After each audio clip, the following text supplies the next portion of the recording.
দিন না খেয়ে থেকে যেত, না খেয়ে থেকে যেত।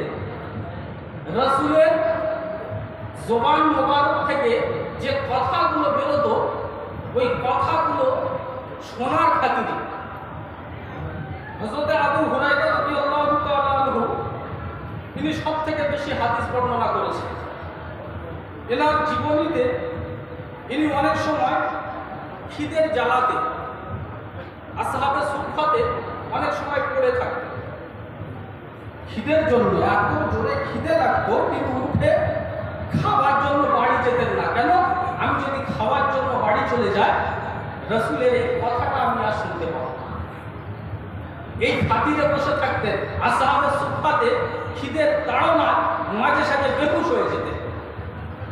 অন্যান্য মানুষ ভাবতেন যে যেন মৃত্যু রোগ হয়েছে। না, ক্ষুধার তাড়নায় উনি কাতর হয়ে পড়তেন। শুধু রাসূলের জবানে হাদিস শোনার জন্য, যাতে করে উনি বাড়িতে যাবেন বা কোনো প্রয়োজনে যাবেন, আর যাওয়ার পরে ওনার সেই হাদিসটা ছেড়ে যাবে, এই জন্য তিনি যেতেন না। রাসূলের মহব্বত, রাসূলের এটা ভালোবাসা।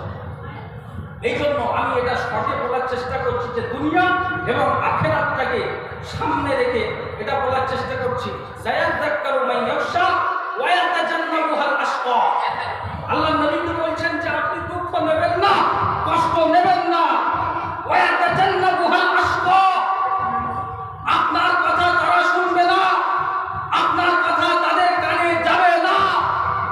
কারা?